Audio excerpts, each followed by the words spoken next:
We may have taken a week off, but the Indianapolis Colts did not take a week off from them coming up in the news cycle as Isaiah Rodgers Sr. is under investigation for gambling on Colts games and other NFL games. Is Isaiah Rodgers done in the NFL? And then what's going on at Colts minicamp that starts up this week?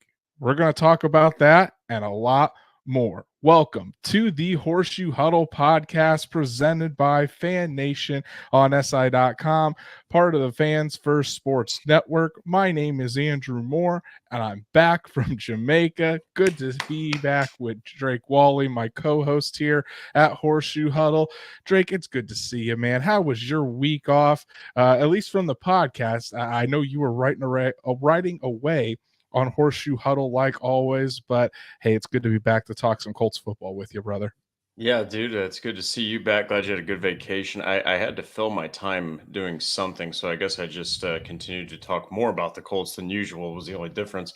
I did go golfing, though. I went golfing in this course called Chippendales Golf Course in Kokomo. Got a nice little R&R and a little couple beers and some not any hole-in-ones, really not any pars either. But it was a good time, man. I'm just excited to see you back here and ready to talk some more Colts football. Thank you, man. It's good to see you. It was a great trip. My wife and I had a fantastic honeymoon. I'll tell you what, Sandals, Montego Bay, Jamaica, 5 stars. Fantastic resort. Nice. The rum was flowing all week. Lots of sun, lots of relaxing in the cabana. We had a fantastic time. So as always, I'm going to shout out the people in the chat. Logan Schmidt, good to see you, buddy. I know, Drake, were you involved in Logan's spaces that happened last week? I saw that was going on, but I tried to disconnect as much as possible. Obviously, I couldn't miss some of the news, the big news that came out, but good to see Logan. Patrick, as always, he said he was riding away too.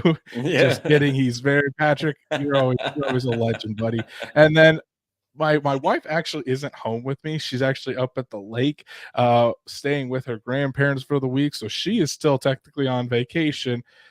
But of course, she's given us a super sticker, basically paying ourselves here on the show. Thank you, Danny. But thanks, Danny. Hope you're enjoying the lake up there. Really appreciate it. Logan is our Logan.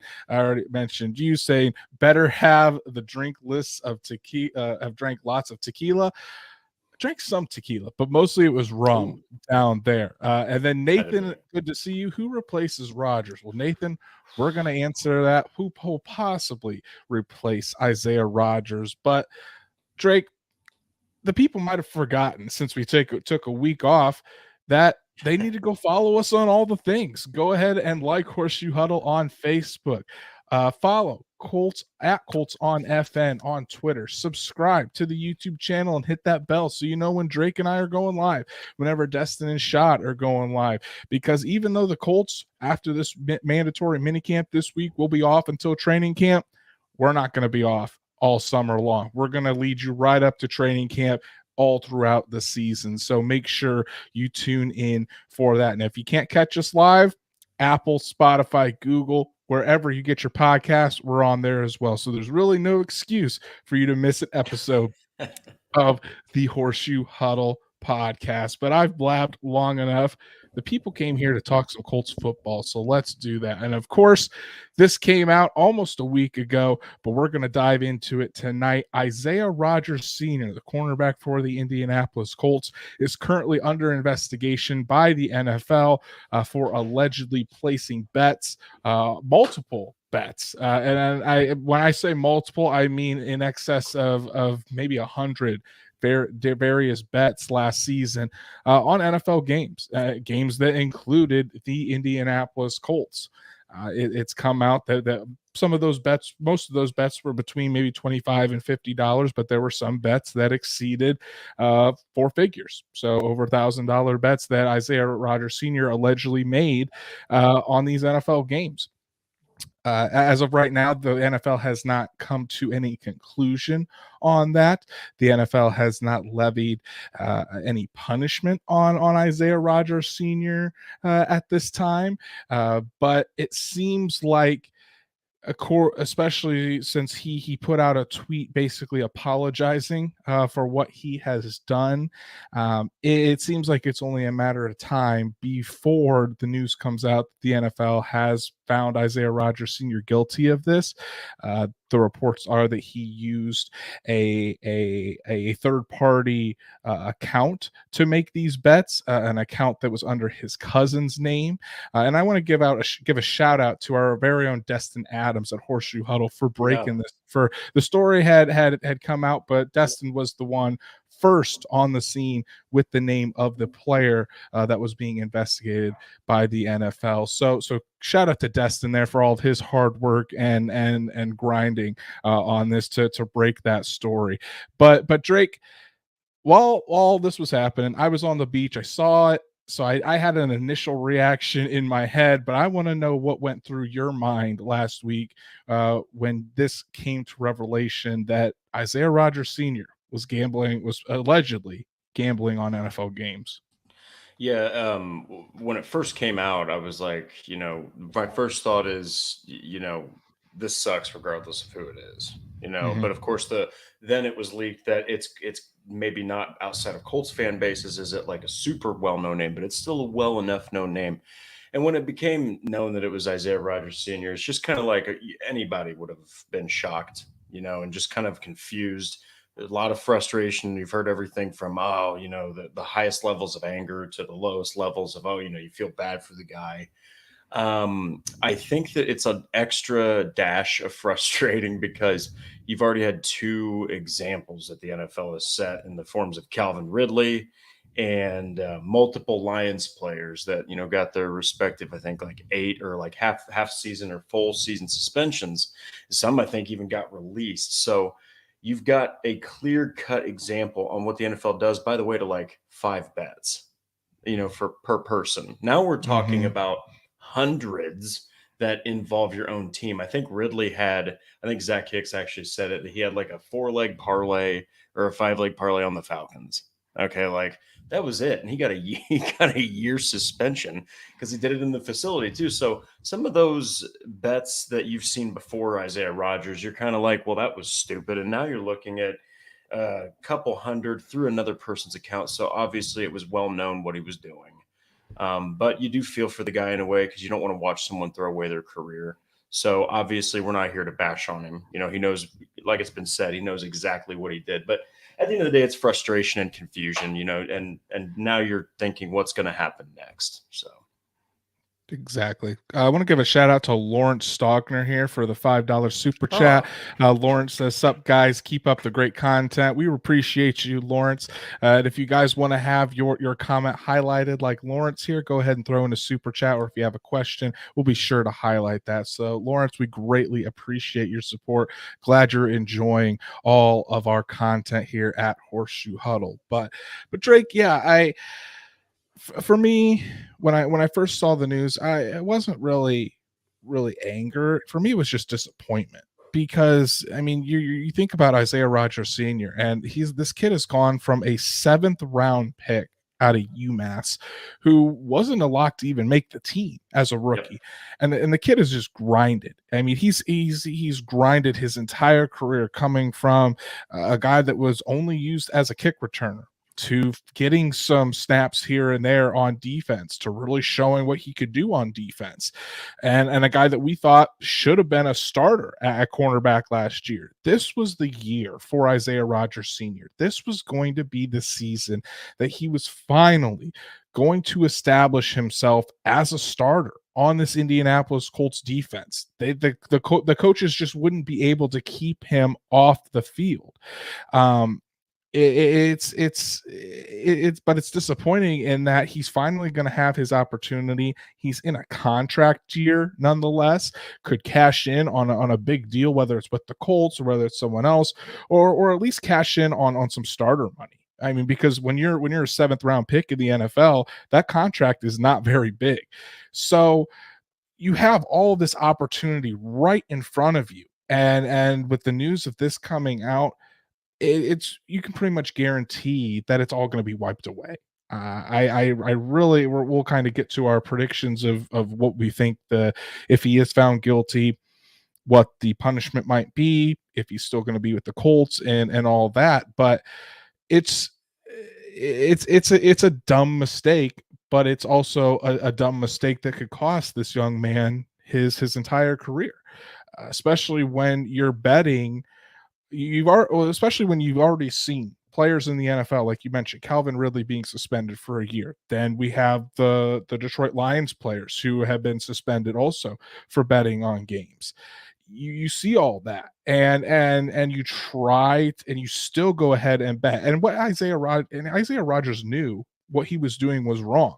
If he didn't, he would have used his own account, but instead he went out of his way to use someone else's name under the account to make those bets. So he knew what he was doing was wrong, and he thought he could get away with it. Obviously, that's not going to be the case. And when you have so much in front of you to make silly little bets, $25 to $50. I mean, yes, you made some that maybe were over 1,000, but at the same time, again, you're an NFL player that as long as you go out there and do your job this season, you're going to be making millions on your next contract, millions of dollars. And then to just go and blow it because you want to place a bet on FanDuel, DraftKings, whatever sports betting app that you use, just so you can win a couple bucks on a game. It's just very poor judgment on Isaiah Rodgers Sr.'s part.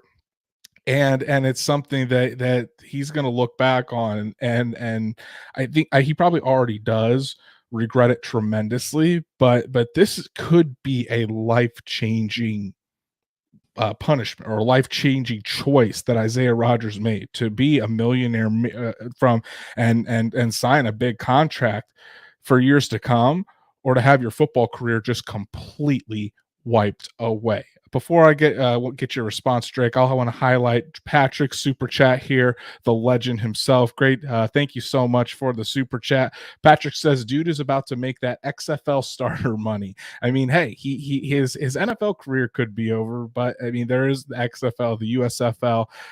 If he really wants to go over there, but it still does not compare to the NFL. And I think that's obvious to all of us. But Patrick, you're, like I said, like I always say, you're a legend, dude. Thank you so much for the super chat. But yeah, Drake, to me, it was just disappointment for what could have been for this young kid. And he's a good kid. He's not a bad person for this. I don't want anyone to think that Isaiah Rodgers Sr. is a bad person, because that's just not the truth.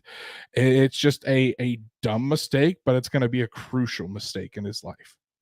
Yeah, and he came out and he owned up to it before the storm, like actually hits. So it's like, you look at it and you're like, that's very professional. He's gotten ahead of it, and there wasn't any denying or anything like that. And he apologized directly to the Colts fan base. Like you said, at the end of the day, you look at the potential, you look at what career track he was on, where he started and where he was at this point, and how I even said this, I think, to Jake on when I was a guest on Locked On. I said it's just that you've seen him through this process as a fan. Last season, a lot of people were I was one of them, pounding the damn table saying this guy's not on that field enough. Okay. Right. We both he's not were. he's not on the field enough. And, obviously he's not that Gus Bradley type of fit, but you knew that he was going to get that playing time. You knew it was coming. And so that's really why you're just kind of like, crap. Just like that. I really wish that wouldn't have happened. But like you said, he knows what he did. And now you just have to let the rest play out, see where it goes. Now, I want to read here what Isaiah Rodgers Sr. had to say when the reports did come out almost a week ago. He did send out this tweet, or this response to the reports. He said, "Addressing the current reports, I want to take full responsibility for my actions. I know I have made mistakes, and I am willing to do whatever it takes to repair the situation. The last thing I ever wanted to do was to be a distraction to the Colts organization, my coaches, and my teammates. I've let people down that I care about. I made an error in judgment, and I am going to work hard to make sure that those mistakes are rectified through this process. It's an honor to play in the NFL, and I have never taken that lightly. I am very sorry for all of this." And that's true, because, I mean, it's true in regards that this has become a distraction for the Colts. I mean, Shane Steichen was asked about it, the players were asked about it, and that's not what they should be focused on right now. They should be focused on just going through spring workouts and coming together with their new team. And instead, they're talking about one of their starting cornerbacks betting on the team, possibly betting against the Colts. It hasn't come out yet whether his bets that included the Colts were for the Colts to win or for the Colts to lose. But at the end of the day, I don't even know if that necessarily matters in a sense. I mean, he was still betting on games that he was involved in. So it's a mess, and it's a mess that very easily could have been avoided, and it's something that I think depending on how hard the NFL comes down on him, it could cost him his career. So I mean, and that kind of leads us into our next point, Drake. So I mean, and again, it seems like he is going to be found guilty of doing this. Guilty isn't the right word, really, but I mean, it looks like the investigation is going to find that Isaiah Rodgers Sr. did place those bets. So if found to be true, what do you think the punishment will be for the cornerback? Yeah, and as you know, a lot of states have it legal to sports bet, but the NFL you can't do that. So it is being found guilty against NFL rules, but I think there's two sides of it. I'd say that if it's for the Colts, if the bets were for the Colts, I don't know if you'd see the quantity might be bad, but I think that it would be, sorry about the dog again. I think that it would probably be, I'm going to go with 2 years or maybe over like a year and a half or something like that. But I do think if it's against the Colts, I think it's lifetime, because I think that dictates how you're going to play. Maybe you let a couple passes fly over your head. Maybe you miss a tackle on purpose. I mean, that could affect a lot of things. That could affect bonuses for other players if they lose that game. I mean, there are so many implications to losing a game. And if they go back and see that you bet against your team and then you played into your own bet to lose, I think that's going to give him the boot for for a lifetime ban. Yeah, I think the NFL is going to make an example out of Isaiah Rodgers Sr. especially because it started to become more prevalent. And that now, I mean, we're finding out more and more players betting on games, and if this doesn't stop now, it's going to get out of hand, and the NFL is going to have a lot of questions to answer. Calvin Ridley, the situation with the Detroit Lions players. But with Isaiah, those guys were making bets just of what they know of one bet here or a couple bets in the facility. What it seems like is Isaiah Rodgers Sr. made hundreds of bets, or up to 100 bets on NFL games, and because of this, I think the NFL is going to drop the hammer. I think on the low end, it's going to be 2 years, 2 year suspension. But at this point, I think you're looking at an indefinite suspension for Isaiah Rodgers Sr. It's going to take a really long time for him to get back on the field, and I don't think it's going to be just one season and then the NFL will reinstate him. I think you're looking at, if it's an indefinite ban, you're kind of looking towards that 4 to 5 years at least before the NFL would even consider letting Isaiah Rodgers Sr. back into the NFL, and that's where you get into the concept of, does he go play for the XFL, the USFL? But at the end of the day, I really don't think any of that matters. I for how many bets that Isaiah Rodgers Sr. allegedly placed on games, and for this to not only be the first time an NFL player does it, but for it to be the third time, especially after how many times the NFL has gone in and just said, do not bet on games. Don't bet. The teams have said, do not bet on games. Don't do it. And for him to still go out of his way and try to cover it up, in a sense, by not even using an account that was under his name, but an account that was under his cousin's name. Again, it goes back to, he knew what he was doing was wrong, and he took those extra steps to try to cover it up. And obviously it didn't work. So I just have a feeling in my stomach that the NFL is about to drop the hammer on Isaiah Rodgers Sr., and it's going to be an indefinite suspension, if not a lifetime ban. Another shout out to Patrick, and this is why he is an absolute legend. Thank you so much for the Goodness. $20 super chat.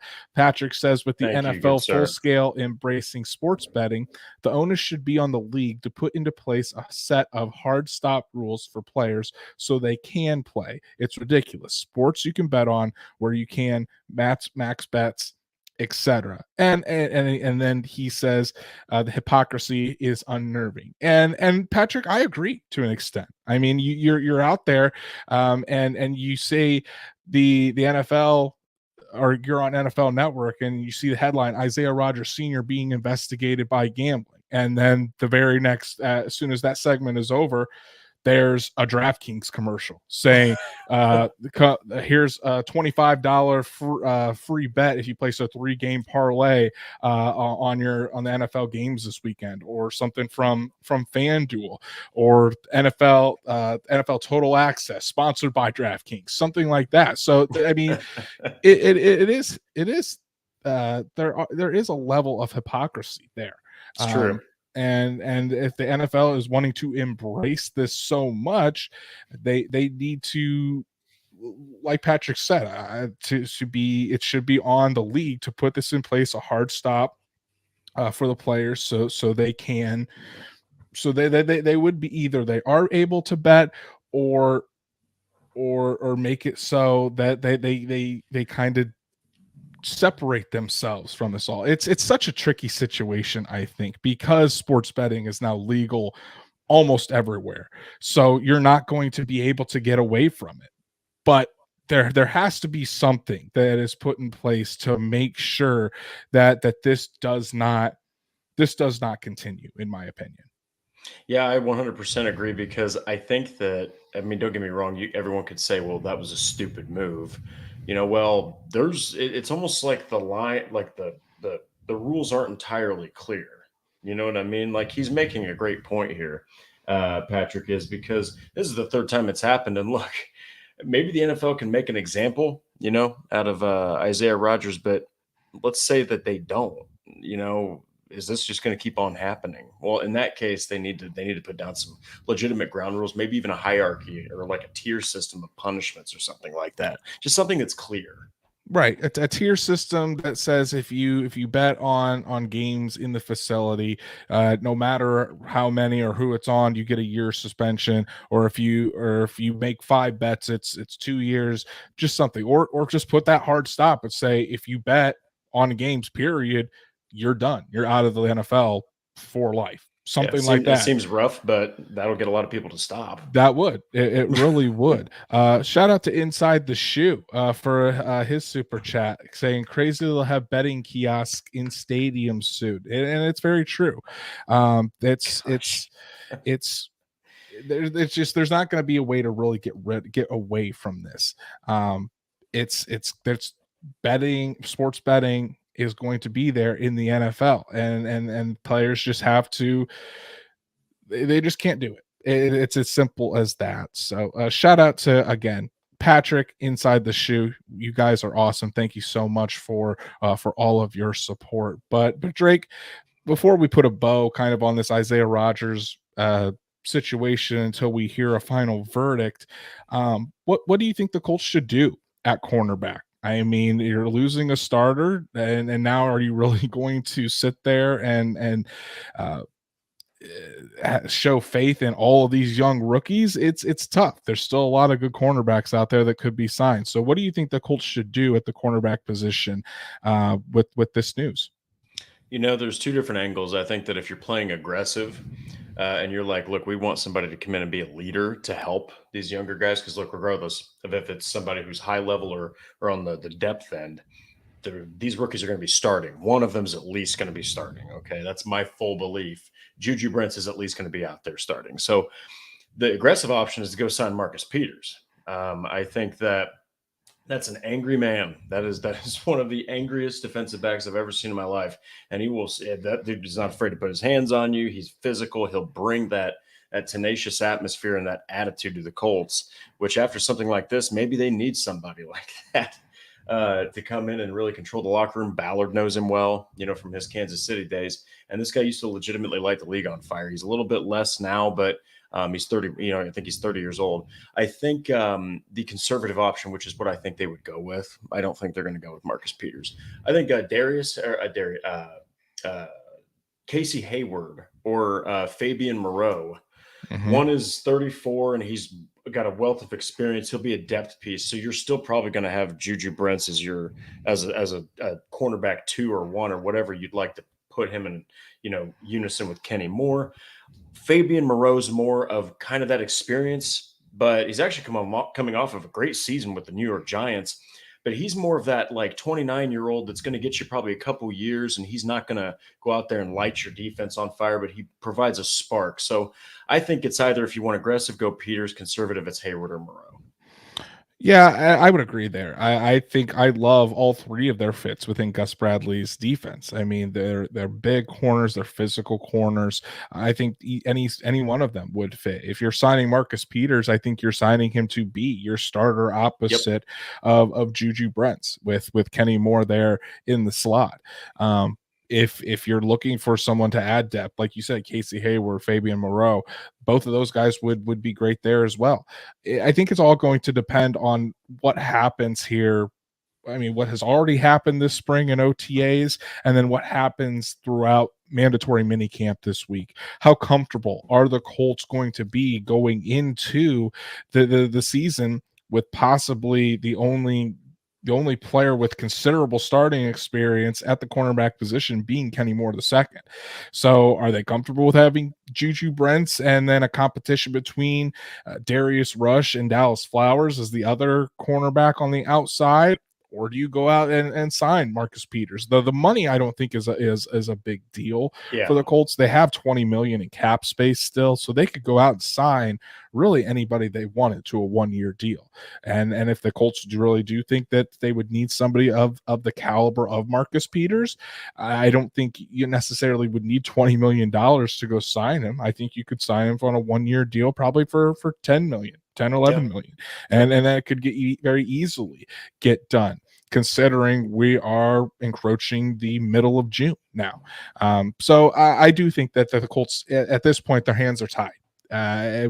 Before this came out, I was on the side of kind of saying, hey, roll with your rookies, see what Isaiah Rodgers Sr. has as a full-time starter in his contract year, and see what you got. But now, when you take Isaiah Rodgers Sr. out of the equation, you're already going to be starting one rookie in Juju Brents. Are you really comfortable with starting another one in Darius Rush? And I get it. These guys have really high upside. They're athletic, but at the same time, we're not talking about like a Sauce Gardner, a top 5 pick coming in and starting and saying, hey, he's going to be a lockdown corner from day one. Darius Rush was a 5th-round pick for a reason, because while he has all the athletic traits that you'd want, he's still very, very raw. So I don't, and with cornerback being such a one of the only positions that you really have to have guys that are so mentally tough and guys that don't have a memory, because you're going to get beat in the NFL as a cornerback. You have to be ready to go out there. You don't want to necessarily go out and just kill these young guys' confidence, because it could be very hard for them to get it back. So I think at this point, the Colts are kind of, like I said, their hands are kind of tied. They really need to look into that veteran cornerback market, not only for someone to either be a starter or a depth piece, but just another voice in that cornerback room.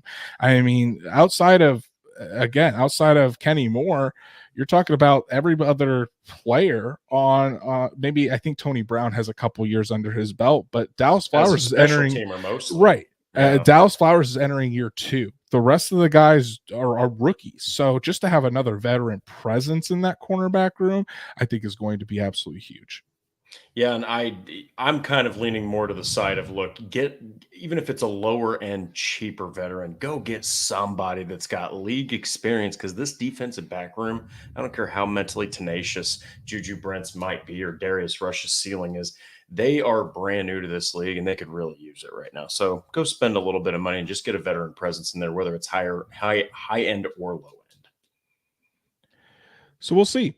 We'll have to see what happens here. It's going to be interesting. First, we got to see Yeah. what the penalty is for Isaiah Rodgers Sr. And then I think if you see the Colts go out and sign another cornerback before Isaiah Rodgers Sr., it comes down that he has a penalty. You can kind of expect the penalty to happen soon Yeah. after that. But whenever that happens, we'll talk about it. Otherwise, we'll just kind of let the process play itself out. But this week, ladies and gentlemen, the Colts have mandatory mini camps. So the past 3 weeks have just been voluntary OTAs. Players don't have to be there, just working out with the team.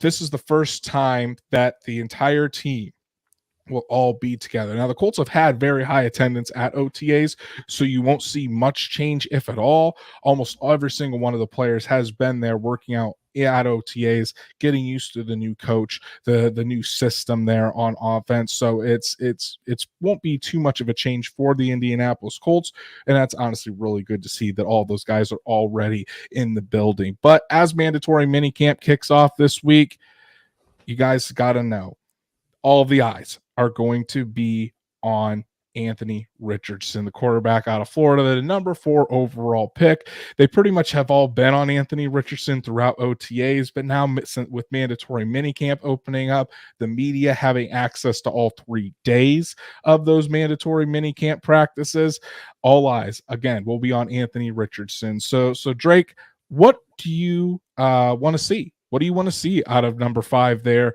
throughout these next 3 days of mandatory minicamp? And what do you want Anthony Richardson to show you before the Colts break for the summer? I want to see everything from Anthony. No, I'm just kidding. No, specifically, I mean, it would be nice to see everything that a quarterback, goes through, to see him kind of start to experience that stuff. But I would like to just continue to see him improve the footwork. That's definitely the biggest thing. I remember he actually said that when Morocco Brown asked him at his Florida Pro Day, what have you been working on? That's the first thing he told Morocco Brown, So that's been in Anthony Richardson's mind. Don't think for a second that hasn't been also in Shane Steichen's mind. I do want to see him and continue, because he has been, continue to improve and hit those short and intermediate throws. Because again, the cannon, it's always loaded. It's always ready to launch. He's got that deep ball down, no problem.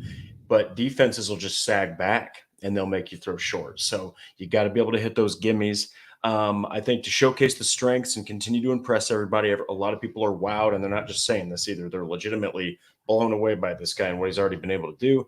And lastly, continue to mend with the offense. I mean, there's that picture of Gardner Minshew almost, like he's a proud dad. He's like got Anthony Richardson up like that in the air. Anthony Richardson jumping for joy. I mean, that is what you want to see. You want to see these guys really excited to be working with Anthony, and vice versa. So those are the things personally I want to see. But overall, you just want to see him continue to mend with the offense and improve those mechanics that he desperately needs to get done.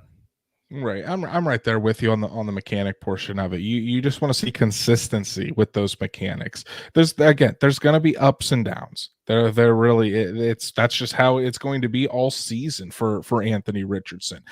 Some plays he's going to look like an absolute monster out there. Other times he's going to look like a rookie in the NFL. You're just going to have to expect that. But you want to see the consistency with his footwork. You want to see the command of the offense. You want him in these 7-on-7, 11-on-11 sessions, because this is the time where they can actually put on the pads. This will be the first time that they have the pads on. So you're going to have live pass rushers coming at you. You want to be able to see him handle that pocket. You want to be able to see him handle that pressure and be able to deliver the ball downfield, and just make sure it's not too big for him. You want to see him there be able to handle the checks at the line of scrimmage, not get flustered when he has a free rusher coming his way. You want to see him be able to deliver the ball accurately down the field when he does have pressure in his face. So those are some of the things that I'm really going to be looking at watching practice. It's going to be fun to see kind of how the snaps are divvied up, because I know the past couple weeks when the media has had access, Gardner Minshew has been the one taking all the first team reps, but that hasn't been the case at every practice. They've still been splitting, or they've been having Gardner take them all. They've been having some days Anthony Richardson doesn't take all the first team snaps, but he takes most of the first team snaps. So it's just kind of how the day works out. So, and again, that's going to be fun to watch too. And whether Anthony Richardson is getting a lot of those first team reps, or if he's sticking mainly with that second unit as minicamp goes along. But really, again, you just want to see improvements in the little things. You want to see improvements with the footwork, the mechanics, and finally, since he is able to their Colts are able to go 11 on 11 with pads, you want to see him be able to handle that pressure and these really the first quote unquote live sessions that the Colts are able to conduct this year. Yeah, and it might be 7-on-7, but the thing is, these are NFL players, and Richardson didn't have a lot of experience in the SEC against college level players. Which, okay, the SEC does have NFL types of talent. That's fair. But this is a totally different ball game. So I'm excited to hear how he's going to do. From everything that we've been hearing, he's on par. He's doing exactly what he's supposed to do, which, look, with a guy that's as freaking intense as Shane Steichen, who every fifth word, the phrase fired up, comes up. I'm telling you, if you can impress that guy, he's not gonna BS you. He's gonna tell you you're not good enough, you're not doing this right, you're not doing this right. If he's not ready, you're not going to see him start. So I think that everything we've been hearing, it seems like he's on the right trajectory to start week 1, in my opinion. I promise you, the Colts are very happy with Anthony Richardson's progress so far. That's not coach speak. That's not a team just hyping up their prospect. That is truly how they feel with inside that building. They've been impressed with Anthony Richardson, and they're very excited that he is at the point that he is already. But besides Anthony Richardson, Drake, who are some other players that you're going to be watching intently, or you want to hear about having a standout minicamp these next 3 days? I've got a small list here, but there was one that actually I noticed a comment from Brandon Ward. He asked, any news on our rookie offensive tackle? I'm assuming he's talking about Blake Freeland. Correct. That is a guy that I have been very intrigued by. I've been hearing good things about his footwork and his athleticism. He's picking up things quick, and he's a smart dude. Really excited to see what Freeland's going to do. But a couple guys that aren't talked about enough, I think. Xavier Scott. Boy, you talk about a guy who's got all the tools to play just about any offensive position. That's a guy that's really intriguing. Evan Hall is very intriguing. I think that he is going to factor in somehow in a dynamic way into Shane Steichen's offense, so keep an eye on him. And a couple others. Cole Coleman, cornerback. He's been making waves, and everyone's been talking about cornerbacks right now. That's a guy that's continuously been flying under the radar.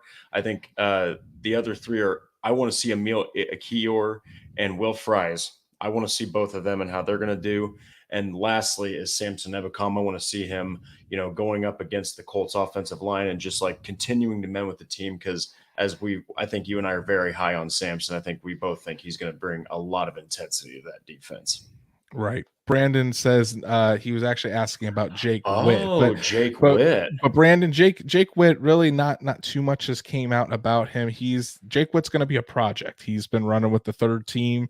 He is again someone that's very new to football, and someone that's going to take some time to really develop. So as far as Jake Witt is concerned, I don't expect him to really make an impact this year.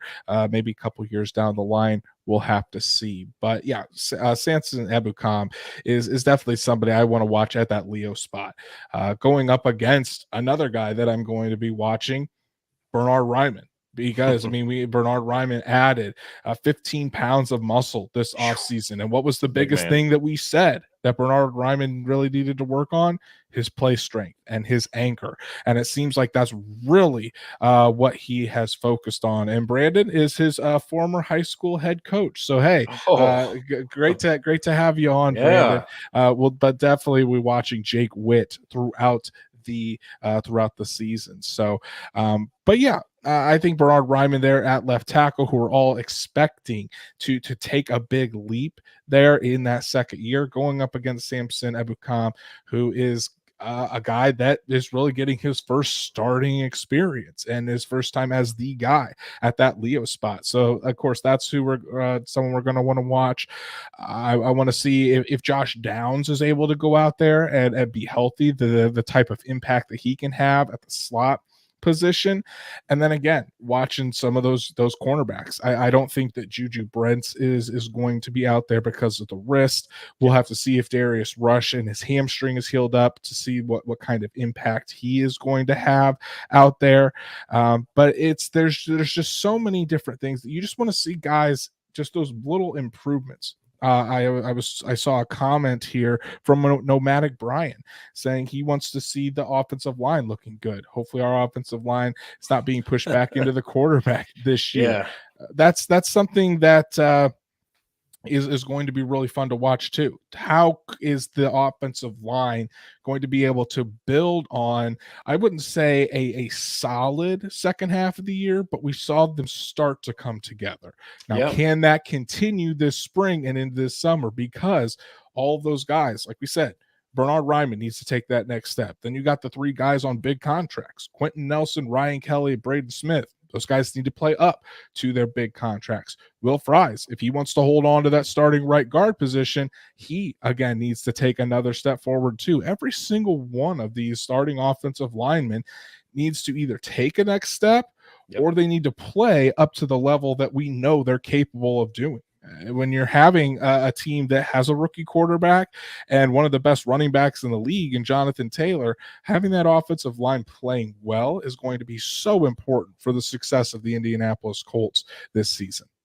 Yeah, and briefly off of your point is the offense will be running. I mean, even if it's Gardner Minshew starting week one, this is going to be a run-first offense because if for no other reason, you got Jonathan Taylor in the backfield and you've got a heck of a running back committee, but especially if Anthony Richardson's there. So a running back, I think, obviously, even as dynamic as Taylor could make some plays happen, but they're really only as good as their offensive line is going to allow them to work. Right. I like this player that Wyatt Law brings up. Marcel Dabo. Is he good enough? Marcel Dabo was the I want to say foreign exchange student, but he was the foreign exchange the player from Germany that was on the Colts practice squad last year. He is going to be fighting for a roster spot this year. So that's an intriguing name to watch. And then finally, to kind of I guess this kind of leads into our next point of what position battles or offense versus defensive matchups that you'd like to see. I think a big one for me that's not getting nearly enough I wouldn't say pub, but not nearly enough attention is the safeties. You're talking about Roddy Thomas II there as the free safety, and we heard from Julian Blackman that he's switching to strong safety this year, going to be playing a little bit more in the box, closer to the line of scrimmage, which I think is a role that Julian Blackman can really excel in. Obviously, he's not playing cornerback, so he can't get mad at me again for suggesting that, but and then having those two as the penciled in starters, and then how can Nick Cross kind of enter in that conversation? Kind of already talked about Ryman versus Samson Ebukam over there on that left side, and then just kind of seeing how this wide receiver group shakes up. Because obviously Pittman and Pierce are 1 and 2, but who's that starter at the slot? Is it going to be Isaiah McKenzie or is it going to be Josh Downs? Where does Ashton Dulin fall into this? Where does Brashad Perriman, who the Colts just signed and we're going to talk about in a little bit, where does he fit in with all of this? Because I mean, those wide receivers are going to have to be there to help out Anthony Richardson as well. So there's really battles all over the roster that we can watch this, not only this week, but all throughout training camp that are going to be very interesting. Yeah, and one of my favorites is it's positional battles like depth chart battles. So when they're healthy, of course, I think Darius Rush and Dallas Flowers. I'm really intrigued to see who's going to win out at that cornerback 3 spot. Will Fries and Emil Akiyor, do they bring in a free agent at this point? I don't know if they do. I think that they're trying to see what they've got in these two guys right here. I would agree. I love what's going on behind Jelani Woods with the tight end group. That's just a ridiculous. That's a ridiculous core of talent. And lastly, when he is healthy, I cannot wait to see who's going to get that wide receiver 3 role. Is it going to be the veteran Isaiah McKenzie or Josh Downs? Because they're both the same build, kind of the same talents right now. We haven't really seen where Downs is going, but that's going to be a lot of fun to watch, I think. Isaiah McKenzie, a friend of the show. Both Yeah. McKenzie and Josh Downs are absolute dogs. It's going to be so fun to watch that battle throughout camp. And honestly, I think no matter who wins that battle as the quote unquote starter at the slot receiver, I think both those guys are going to have a role on this Yep. team. I mean, you could see 4 wide receivers with those both those guys out there with Pittman and Pierce. Isaiah McKenzie, we already talked to him about his role playing in the backfield sometimes, kind of being a gadget player where you can put him all over the field. So it's really going to be fun to watch. But I hadn't even thought of the tight end room. It's a great point because I mean that's just a stacked room Yeah. right now. I mean, there's a lot of players in there and not enough snaps to go around. So you talk about Jelani Woods and we got the F tight ends and Kylan Granson and Will Mallory, the inline tight ends of Mo Alley Cox, Farrell Brown, Drew Ogletree coming off of the ACL tear. He's not going to be out there this week at minicamp, but he'll be there in training camp. Just so many different players that are going to figure into all this. It's going to be fun to watch. And I like this comment from Wyatt Law. Blackman is our new Rodney McLeod. And Blackman did I'm say cool with that he wants to be a more vocal leader on defense this year, like what Rodney McLeod was last year for the Colts. And Blackman is another one of those guys he's in a contract year. So does he go out there and play well enough to force the Colts to give him a second contract, or does he go out there and play himself to be more too expensive to be retained by the Colts and gets big money free agent deals somewhere else? It's a big year for Julian Blackman. He needs to stay healthy and he needs to have a big impact on this defense. So Colts minicamp is going to be fun this upcoming week. Like I said, the media has access to all 3 days of minicamp, so we're going to be bringing you the latest each and every day here on Horseshoe Huddle on horseshoehuddle.com with our stories. So definitely keep it tuned in because we're going to give you all the inside information from what's happening there over at West 56th Street. But Drake, let's wrap up the episode here with the latest Colts news and rumors. Hasn't been much news this week, but we can tackle some of the news from last week. I already mentioned it earlier, but the Colts did sign wide receiver Brashad Perriman. He was with the Tampa Bay Buccaneers last year. Another deep threat to this defense, and he's already started making plays. Anthony Richardson hit Brashad Perriman last week in the practice open to the media, hit him for a 60-yard bomb down the sideline that would have been a touchdown. So he's already making his impact known. And honestly, I think Brashad Perriman has a really good chance to make this roster come September. I was one of the people that was very giddy about the Brashad Perriman signing, one that truly flies under the radar. He's a deep ball specialist. This is a burner. This guy is fast. He's physical. He is exactly the type of receiver that Anthony Richardson needs on his offense. And so I'm right there with you. I think he does make the roster. I think that Shane Steichen probably is going to use him either to be like a decoy to run down the field and open up the middle, or he's just going to be a guy that in press coverage, his utter speed and physicality is going to get him potentially a couple wins on some of these press, on some of these press corners that they're going to be facing. So I can't wait to continue to see if he's going to mesh with Brashad Perriman, but that would be a nice tool to have to throw deep because Brashad Perriman's got some wheels, man. Right. He was in a backup role with the Tampa Bay Buccaneers last year. And in 11 games, he got 3 starts for the Bucs. But in 11 games, he had 9 catches for 110 yards and a touchdown. If anything, it just adds a veteran presence to that wide receiver room. But I mean, he's got the speed to be a Z wide receiver, kind of behind Alec Pierce as a deep threat. He could also play the X wide receiver position, what Michael Pittman plays, because of how he's 6'1", 210 pounds, kind of more physical.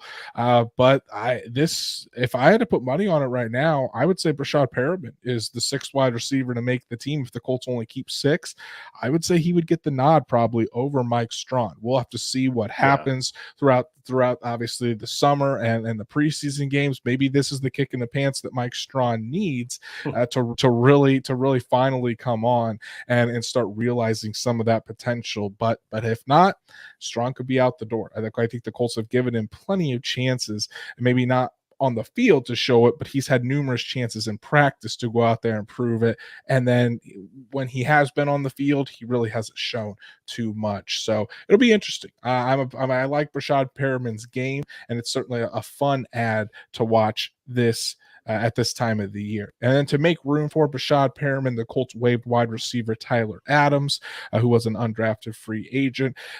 He was somebody that hadn't made too much noise, so it's not a real surprise that he was let go in favor of the veteran. And then finally here, some personnel news for the Indianapolis Colts. The Dallas Cowboys are hiring former Colts director of football research John Park to be their director of strategic football operations. So another one of the Colts analytics guys is moving on to other opportunities. The other was George Lee, who moved on this offseason to join Frank Reich's staff in Carolina. But John Park was someone that you might have heard his name here and there, but you didn't exactly know what he did. It's a bigger loss than people might think for the Colts analytics department. Yeah, this is a guy who's been with the team since 2016 and has played a major role in breaking down defenses and just like providing some really, really concrete numbers. And he's one of the most highly respected in his position in the league. At least he's not going to a former Colts head coach, but like George Lee did. But, again, the Cowboys are getting one heck of a mind here. Definitely going to help with a lot of the rookies and stuff like that. Huge loss for the Colts. And like you said, if it's not a household name, but this is a bigger loss than I think some might realize. John Park played a pretty big role in the head coaching search that happened this offseason to get Shane Steichen, as far as running those coaches through various analytical situations. So John Park, very good dude, great person. Glad to see him get that opportunity with the Dallas Cowboys. And that's our show for this evening, guys. Really, really appreciate you all coming back and joining us after the week off. Want to give a shout out to all of our super chat supporters inside the shoe, Patrick Rye, Lawrence Stogner, and then my beautiful wife Danielle, who is still enjoying a vacation. We love all the support from all of you guys. It makes so much of a difference. And if you haven't done so already, please, we really would appreciate you going and following us on all the things, like Horseshoe Huddle on Facebook, follow at Colts on FN on Twitter, subscribe to the YouTube channel. We're almost to 1,500 subscribers on the YouTube channel. And when maybe when we get to 2K, maybe we'll do a giveaway or something. We'll do something fun once we get to 2K, which it really isn't that far away. So maybe we can hit 2K before the season starts. We'll have to see. But and again, if you haven't done so already, please go ahead and subscribe to us on Apple, Spotify, Google, wherever you get your podcast. Leave us a review on there. It really helps us climb the charts so we can reach other Colts fans to have and talk more about the team that we love to cover each and every day. While I was out, like I said, Drake was still dominating horseshoehuddle.com with all of his stories. What are some things that people can go check out on the site that you've written, Drake? So recently I wrote regarding that Bernard Ryman made an all breakout team for 2023, which is where they designate a position for a player for each position. He made left tackle. So go check that out. And another one that I wrote is the 3 free agent cornerbacks that I think the Colts should consider signing. And lastly, this one's 2B, is what Anthony Richardson means to the Colts fan base. And I'm just going to break down what he's already established to the Colts fandom around Indianapolis. Definitely go check all those out on the site. Since I was off last week, I didn't write anything last week, but with Colts with Colts Minicamp this week, I'm going to be pretty busy covering that every single day, bringing you all the quotes, everything that all the players, the coaches are saying out of West 56th Street for mandatory minicamp. So be on the lookout for all of those pieces on horseshoehuddle.com. Go follow Drake at DWalsterDrake. You can follow me at Andrew Moore NFL, and we will be back Thursday night to recap Colts mandatory minicamp as Indianapolis breaks for the summer. So until then, enjoy your evening, enjoy your week, and now we can talk about some close to actual football for the Indianapolis Colts. We'll see you then.